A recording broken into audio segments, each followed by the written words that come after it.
piece of scientific research in the realm of human psychology and anthropology.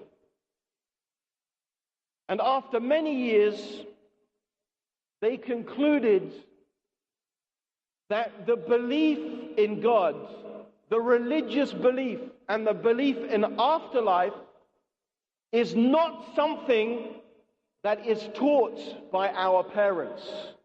It is something instinctive and natural in the human being. That in fact, the very human thought process itself is shaped by religious values. This is very significant. Because, of course, this agrees with exactly what Islam has been saying, that every human being is born upon the fitrah. In other words, every human being, as the Prophet Muhammad sallallahu alaihi wasallam said, is naturally inclined to worship God alone. And as the Prophet sallallahu alaihi wasallam said, it is only our parents that make us diverge away from that natural inclination to single out God for worship and make us followers of different religions or no religion at all. So this is the nature of the human being. And it's interesting that this very extensive piece of research has confirmed that. And we all have instincts.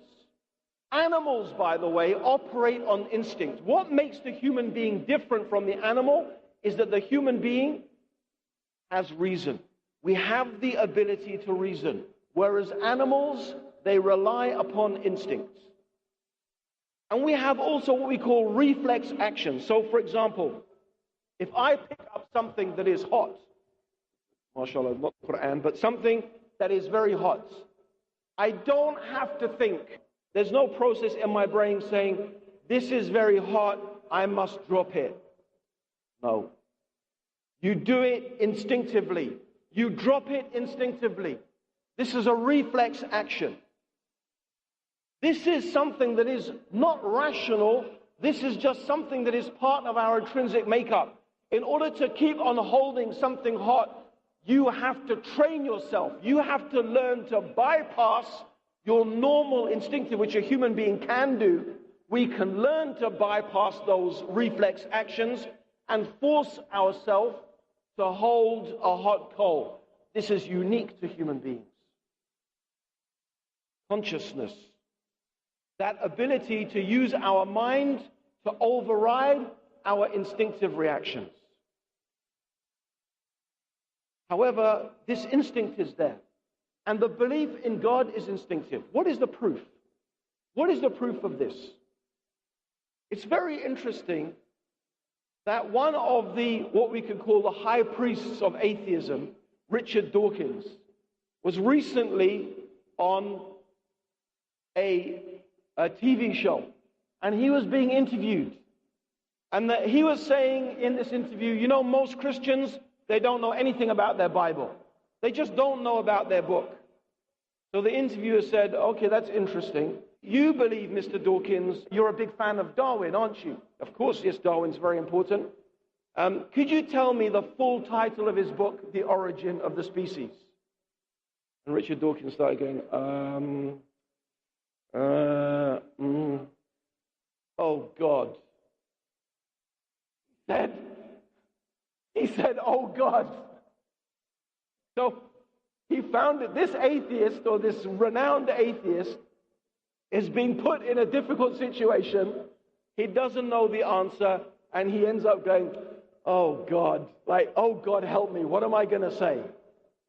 And this is a guy who says he doesn't believe in God.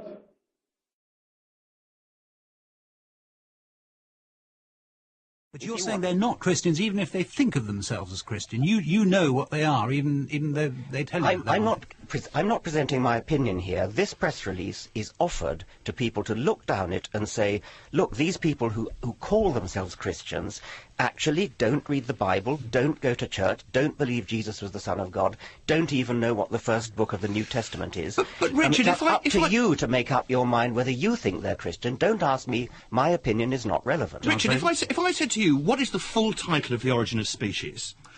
I'm sure you could tell me that. Yes, I could. Go on then. On the Origin of Species, on the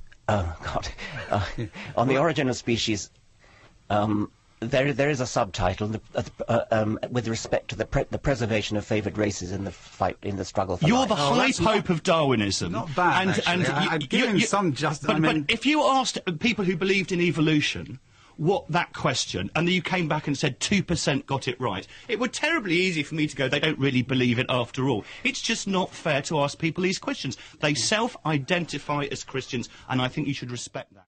And this is a guy who says he doesn't believe in God. And actually, this is instinctive. This is instinctive. Allah gives the example in the Quran. Allah gives the example in the Quran of those people who go on a boat. And they go on the boat expecting to do trade and expecting to buy and sell. They go onto this boat, and when they go out to sea, there is a great storm. And Allah describes in the Quran how the waves are coming over them like the roof of a tent. Can you imagine?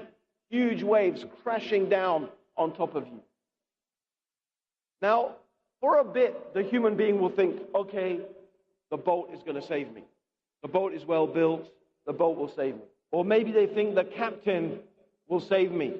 But when the boat starts to disintegrate, to break apart, and the captain gets washed over shore, what do? What do? They start calling upon the Creator. They start saying, oh God, help me. And when they say, oh God, it is not the point, the name is not important. Whether they say